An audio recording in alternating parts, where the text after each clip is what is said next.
வாழ்க வளமுடன். திருச்சிற்றம்பலம். வணக்கம்.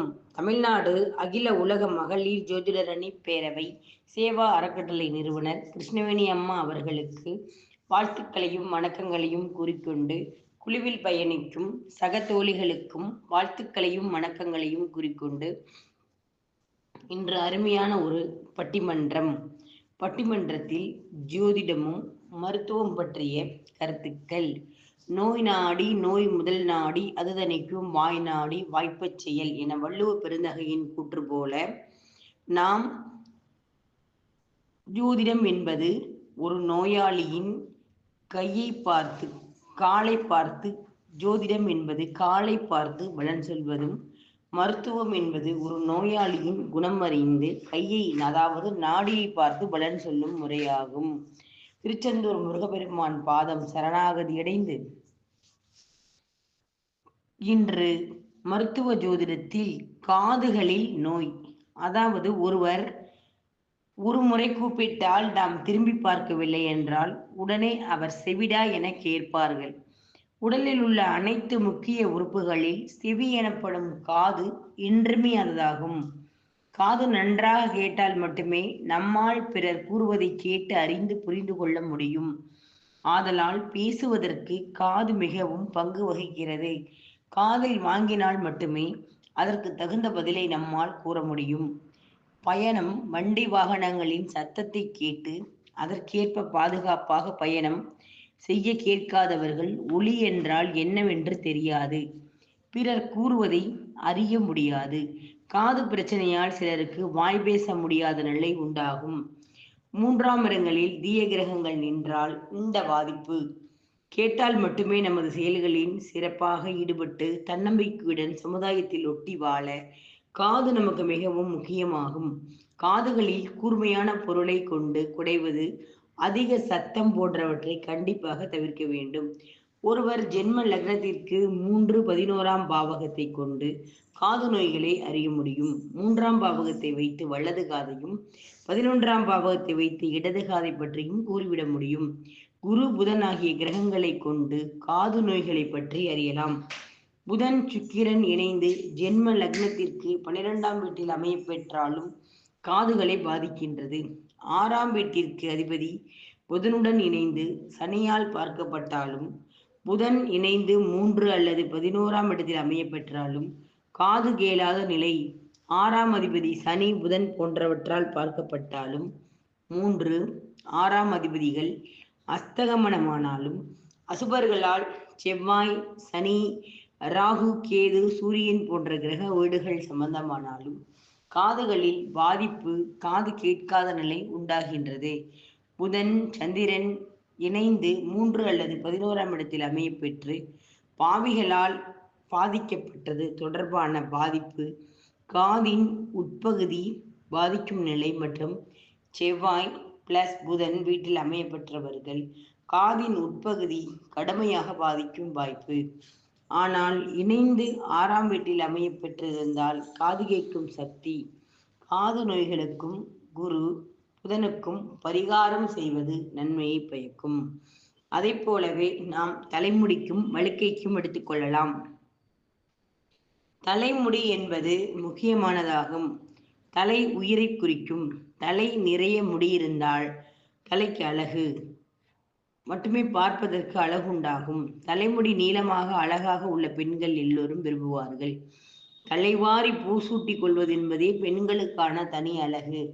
பெண்கள் தலைமுடி கொட்டும் என்றாலும் வழுக்கை அவ்வளவு ஏற்படாது. ஆனால் வழுக்கையால் பாதிக்கப்பட்டவர்கள் அதிகம் ஆண்களே.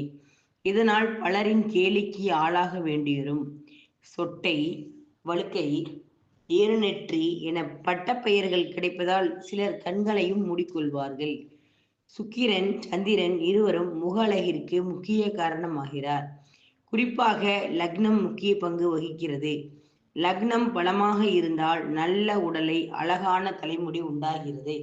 உஷ்ண கிரகங்களான சூரியன், செவ்வாய் ராசிகளான சிம்மம், விருச்சகம் ஆகியவை லக்னமாக அமைய பெற்றவர்கள் தலைமுடிக்கு நல்லதல்ல. நெருப்பு ராசிகளில் ஜென்ம லக்னமாக இருப்பும் நல்லதல்ல. கருமையான நிறத்திற்கு சனி பகவான் கூட தலைமுடிக்கு காரகம். எனவே சந்திரன், சுக்கிரன், சனி தலைமுடிக்கு காரகம். வழுக்கைக்கு உஷ்ண கிரகங்களான சூரியனும் செவ்வாயும் தலைமுடி வழுக்கையை குறிக்கும் கிரகமாக விளங்குகின்றார். எனவே ஒருவரின் ஜாதகத்தில் ஜென்ம லக்னத்தையும் செவ்வாய் பார்வை செய்தாலும், ஜென்ம லக்னத்தில் அமைய பெற்றாலும் முடி வழுக்கை அல்லது உதிர்வதற்கு காரணம் சூரியன், செவ்வாய், சந்திரன், சுக்கிரனின் பார்வை செய்தாலும் முடி உதிர்வது உண்டாகும். லக்னாதிபதி சூரியனுடன் இணைந்து அஸ்தங்கதம் பெற்றாலும் வழுக்கையுண்டாகும். லக்னாதிபதியும் சூரியனும் இணைந்து அஸ்தங்கதம் பெற்றாலும் வழுக்கையுண்டாகும். சுக்கிரன், சந்திரன், சூரியன், செவ்வாய் பாதிக்கப்படுவதும் நல்லதல்ல. சனி செவ்வாயை பார்த்தாலும் முறையற்ற முடியமைப்பு உண்டாகும்.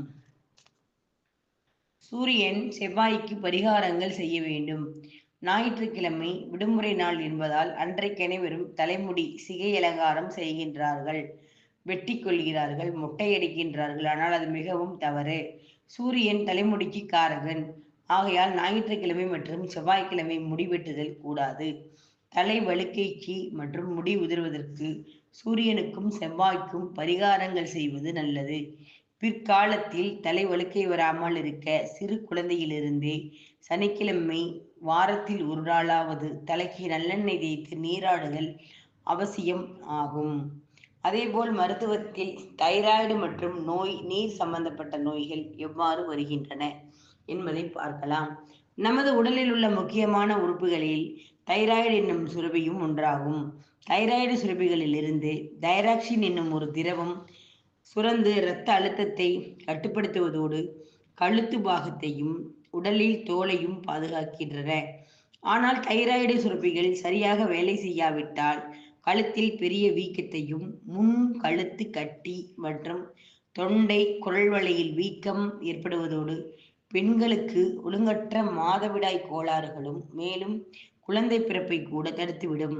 உடலில் உள்ள தோலில் நிறமும் கருப்பாக மாறி நிறமாற்றம் காரணமாகும். ஜோதிட ரீதியாக புதன் கழுத்தையும் தோலையும் ஆள்கிறார். எனவே இந்த சுரபி பாதகம் தோலிலும் கூட பாதிப்புகள் உண்டாகும். இதனை அதிகப்படுத்துவது செவ்வாய் கிரகமாகும். அவரது சம்பந்தத்தால் வியாதிகளில் மரணத்தை கூட ஏற்படுத்தி விடுவார். முக்கியமாக மகர ராசி சனி, குளிகன் இதற்கு காரணமாவார்.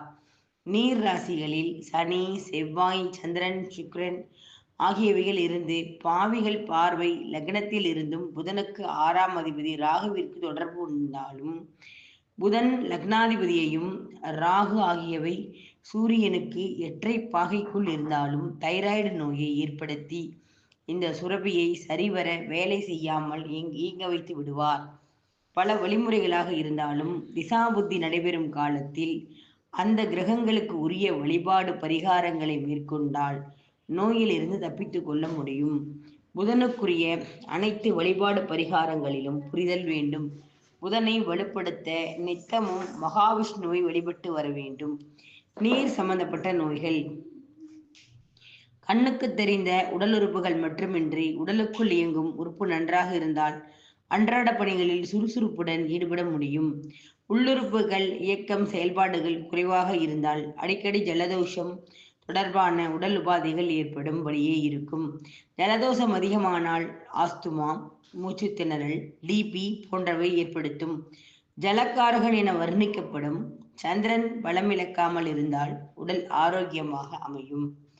ஜலராசிகள் எனப்படும் கடகராசி, விருச்சிக ராசி, மகரம், மீன ராசிகள் பலமிழந்தாலோ, அதாவது பாவ கிரகங்கள் சம்பந்தங்கள் அதிகமாக இருப்பவர்கள் நீர் சம்பந்தப்பட்ட நோய்கள் உண்டாகும். ஆதலால் இறை வழிபாடுகள் அந்தந்த ராசிக்குரிய தேவதைகளையும் அதிதேவதைகளையும் புரிந்து அந்த பாவக ராசிகளை வலுப்படுத்துதல் அவசியமாகும்.